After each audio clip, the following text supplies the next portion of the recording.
Hey guys, welcome back to Pommy and Oz. Hope we're all doing really well. If you're new around here, make sure you hit that like button, hit that subscribe. Really helps the channel out. Can't thank you enough for the support. And we're here with another video. I asked for your input. We're doing an AFL themed Would You Rather. So, bit of an update on the channel. This time next week we'll be really cranking out the content. We'll be back at the studio. We'll be doing all the exciting stuff, big sexy graphics, bits and lives. We'll be catching up on the members only stuff. We've got a couple of videos to release very early doors once that is all set up, so stay tuned for that. There'll be a little live with me so you can come and chat to me, and there'll also be in-depth who to look for in the draft next year as part of your membership benefits. So thank you for bearing with me. It's been a mental January. So let's get straight into it. I'm really excited about this because some of the ones that you guys and girls sent were a little bit hard. I've got to say, they were a little bit hard. So Big Anthony sent in, would you rather be able to guarantee no injuries to the 2024 Carlton's forwards or the back line? Now that is tough, isn't it? So I'm protecting one. You know, my major concern with the forwards is the keys. So Charlie and Harry. And I feel like if one of them goes down, you're really not replacing it with AFL experience. You're trying to make it up as you go along. We know Lemmy is coming on well. Hudson O'Keefe playing that ruck forward role for the VFL. Then I look at the back line, and obviously, you know, your key pillars who are starting, they're big losses, but there is AFL experience to come there. The smalls, there is depth in the back line, probably more so than there is in the forward line. So I hate to do it. I'd have to protect the forward line. I think if the forward line stays fit and healthy, obviously Lewis Young is nowhere near the levels of Whittaker, but I would feel a little bit more confident. Let's say if you removed Harry and Charlie out of the side and said that that was Harry, Lemmy and Hudson O'Keefe for 20 rounds versus Lewis Young and say McGovern and Whittaker went out, replacing them full-time with Kemp and, say, Lewis Young. I'd feel more sure with that. Or even if it's Sam Durden and Lewis Young, I'd feel okay with that. I wouldn't be happy, but I'd feel that's more reliable because all of them have played AFL. So, yeah, I'd probably protect the forward. That's a real tough one because I don't like either option, really. And Mason, Jake Lever or Aaliyah? This is a great question. Because obviously two very different types of players.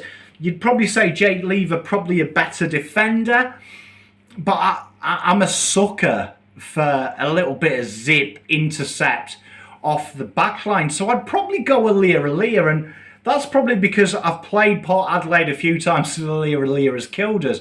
I really like that style of player. Not saying Jake Lever's not good at all. He's a very, very accomplished defender. And I like what he's about. And he's probably, you'd say pound for pound, the better player. But just me personally, I like watching Aaliyah go about his work. I really like it. He plays the game with a smile on his face.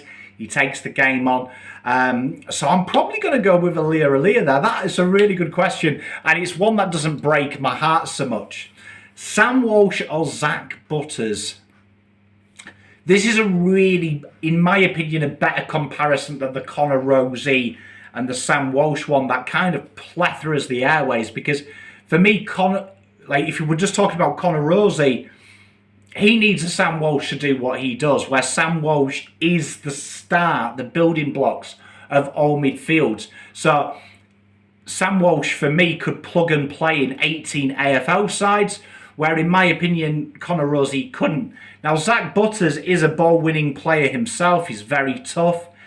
Very accomplished footballer. I love his defensive craft, but I also like his offensiveness as well. And I like his progression as well in the AFL. It's a real nice linear. There was a little bit of a trough, and then there was a massive peak again.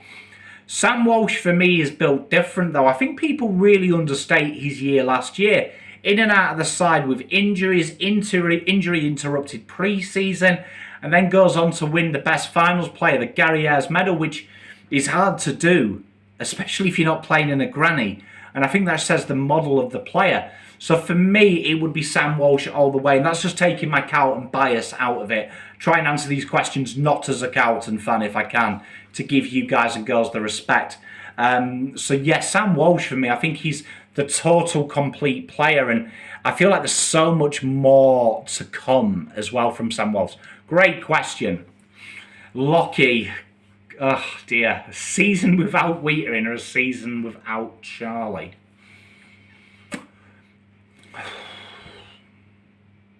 God, it's like trying to pick your favourite kid, isn't it? This is a very good one. Because for me, both in the last 2 years, particularly being the most pivotal pillars of either end of the ground.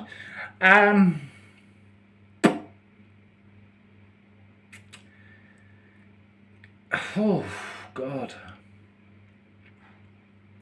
You see, I think history says that if there is no Charlie, Harry can do what he's going to do. Now, albeit we haven't played finals when Harry's been doing it solo.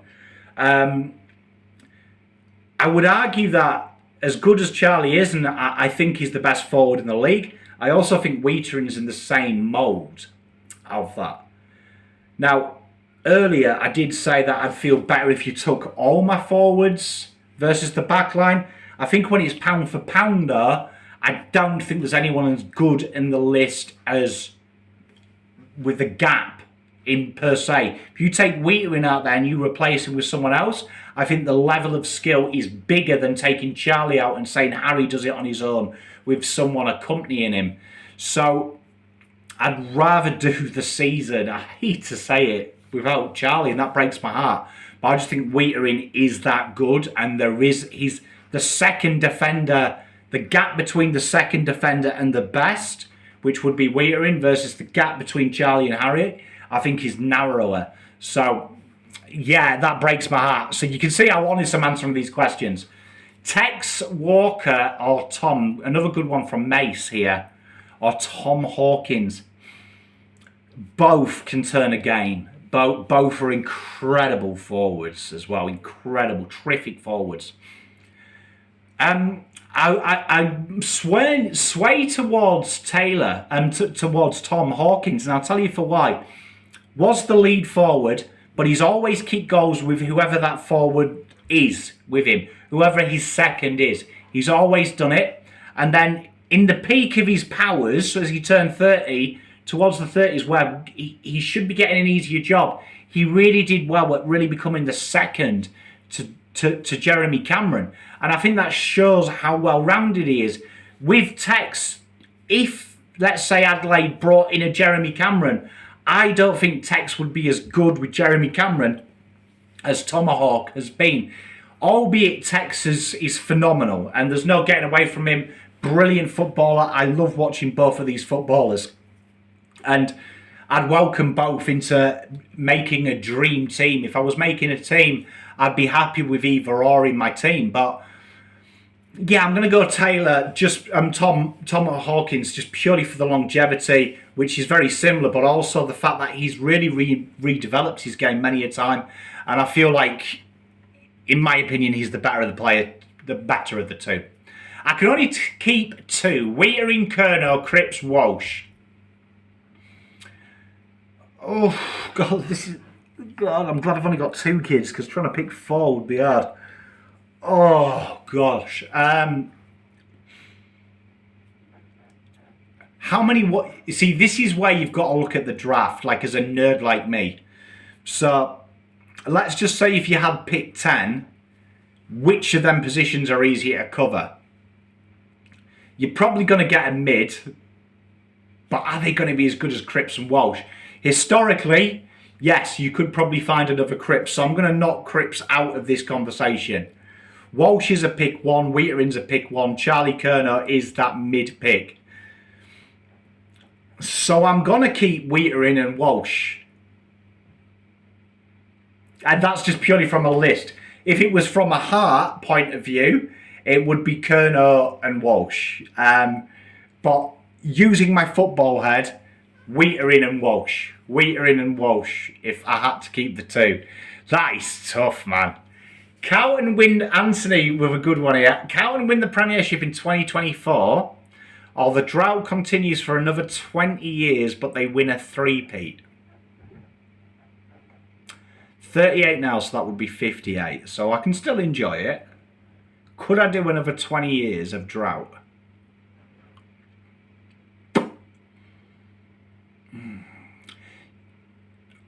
You see, I'm going to play on the words here. You win a premiership.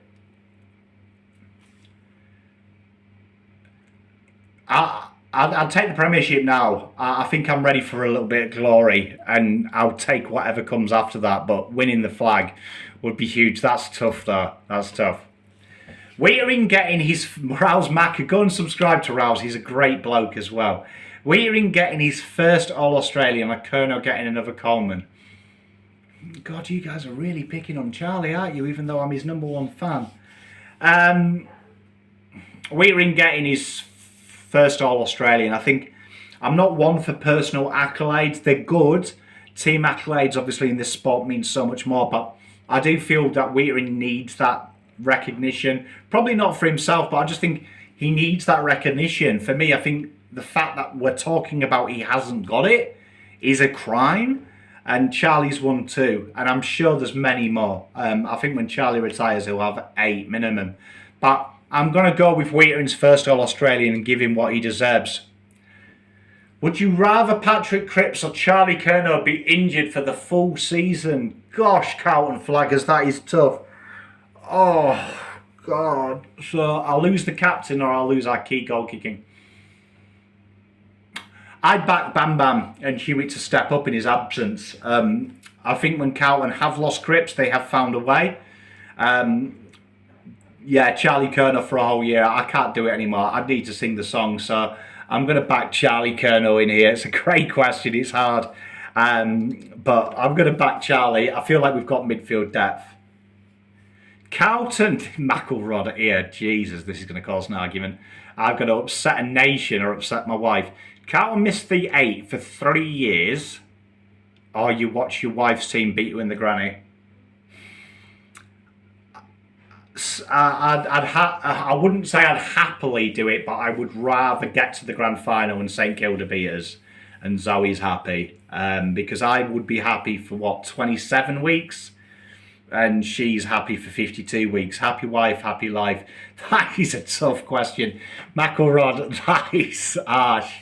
Nathan, would you rather build your side around Butters or Rosie? Great question, Nath. Great question, mate. Zach Butters. Now, Rosie, I think is incredible. An incredible talent. But back to what I said, I feel like Zach Butters is stronger in them clutches. He can work with other players better. I feel like Rosie is the coup de grace in your list. And I feel like Rosie benefits from having such a solid midfield at Port, where I feel like Butters could be that guy that could go. If we're talking about building your side, I'm thinking I'm in the competition right at the start of my rebuild. Who would I rather have on my list? I feel like you can recruit your superstar. I'm not saying Zach Butters isn't a superstar, but for me, Zach is a superstar grafter, where Connor Rosie is a superstar in every sense of the word. So for me, I'd always go Zach Butters. I always like hard work and application. Patrick Cripps or Judd, reflective scaping.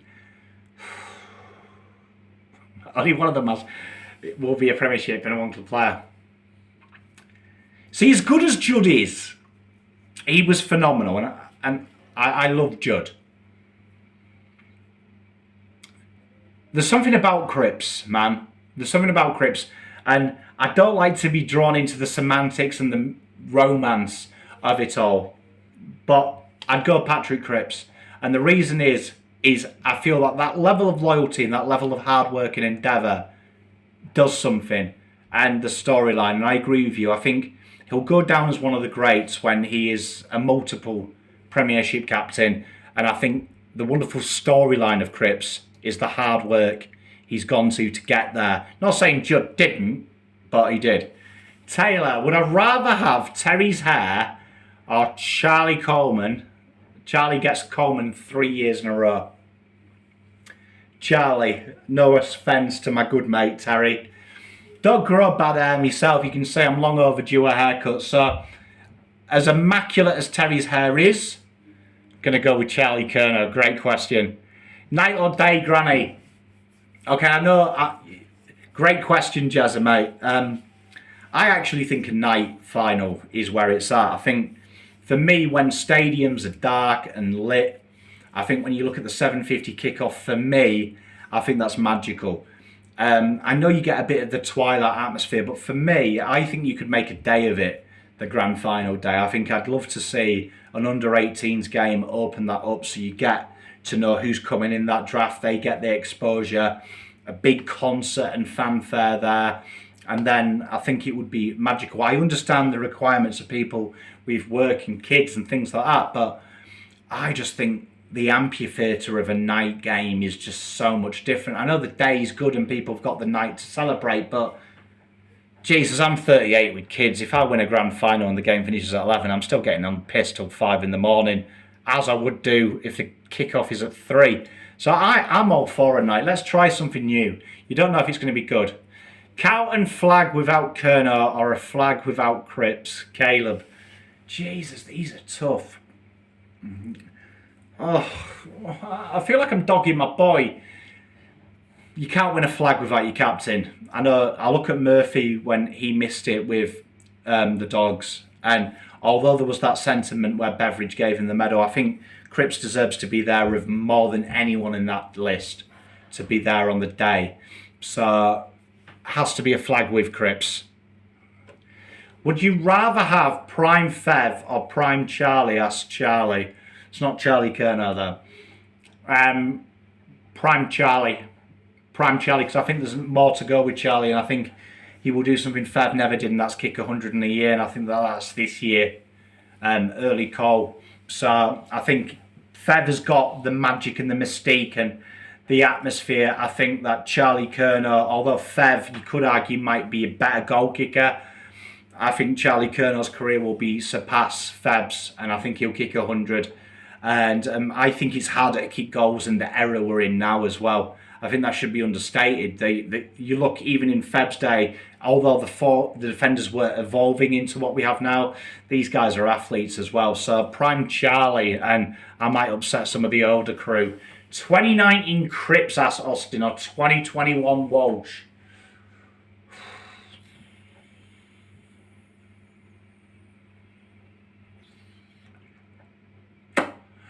I've always said that Hollywood Cripps isn't for me, right? I prefer the Cripps you see now. And I know that might shock people, but I always go back to that Brisbane game and stuff like that, which people get excited about. That's great, but the Cripps we have now wins flags and makes the players around him better. He isn't the poster boy. What I love about 2021 Walsh and the Walsh that I see now is just the hard-working endeavour. And the finals Walsh is probably my favourite Carlton player that I have seen, that I can remember. I think that gave me the most excitement. So I'm going to controversially say 2021 Walsh and stick and live by the sword and die by it. Have most individual success and accolades, or have the most team success? Bailey. Well, my background is a solo sport, so individual accolades are high up, but I think it's harder. There's more pressure when you're on your own, but I think there's something about working in a team that makes it so hard. And I have played team sport, and I think that's one of the weirdest things in the world, when you can be incredible or you can be shit, but you can still win. So for me, it would be the most premierships. I think as impressive as if you walked into a bar and said you've won 3 Brownlows or you've won 3 flags, I think the 3 flags would be more impressive, in my opinion. I suppose that's horses for courses, but I would be more impressed by that because you are a champion, aren't you? Oh, Mayor, this is a great... Would you rather barrack for the Pies or erase Carlton from the AFL? Fucking hell. It's like having a choice where you've got to randomly select 5 people to have an affair with your wife, isn't it? See, if I erase Carlton from the AFL, I'm erasing 100+ years, aren't I, of history.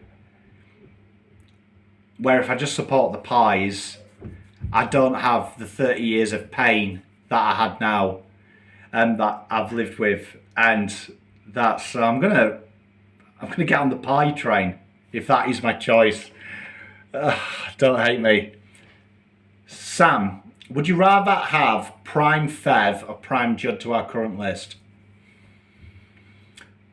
Obviously, if we had Fev, I don't think Fev, Mackay and Kerner would work together, and I think that would mean that there would have to be a massive role shift. Prime Judd in that mix suddenly makes it very tantalising, doesn't it? Because you'd suspect that rotation would get heavier. You'd see more Walsh at half forward. You'd see more Cripps resting forward. You'd probably see Hewitt be taken out of the side and Cripps work that role with Judd, feeding that. So I'm going to go Prime Judd, which might shock people, but I think Prime Judd in that midfield is tasty, man. And I'm a Judd boy. Paul, as the next coach, Leppich or Hansen? This is after Vossi. Obviously after Vossi's won 5 flags. I'm going to go Ash Hansen. And I hope we can keep on to Ash Hansen all the time from now till then. Because I think if we can, that's the perfect handover for me. So I'm going to pick Ash Hansen. I really rate Leppich and what he's done, but I just think Ash Hansen. Jack Carroll, great name, good day to you, mate. You just got married as well recently, congratulations for that. Would you rather have the Brisbane Dynasty midfield or Carlton? So the Brisbane Dynasty, great ruckman, Blackie, Voss. Jesus, that was a good midfield, wasn't it?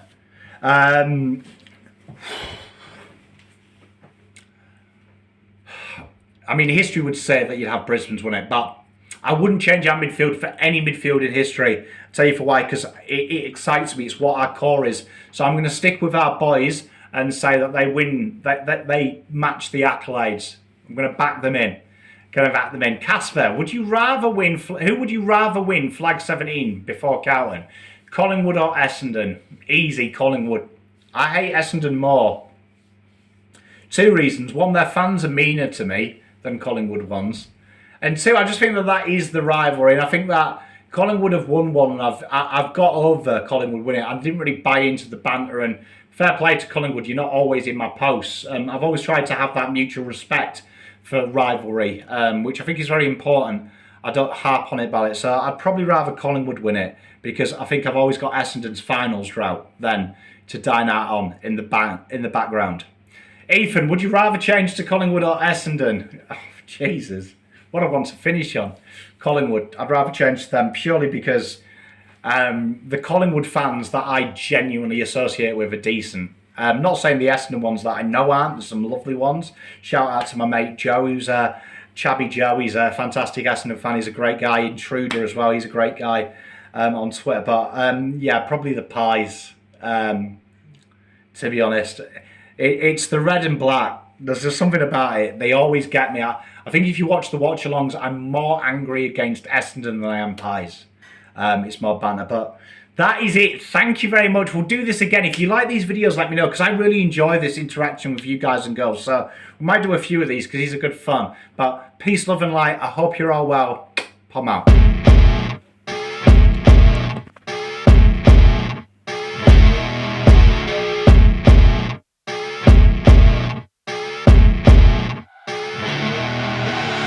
I see her rolling up, Uber black Cadillac, high heel boots and a sexy body full of tats. Baby's bad, oh baby's hella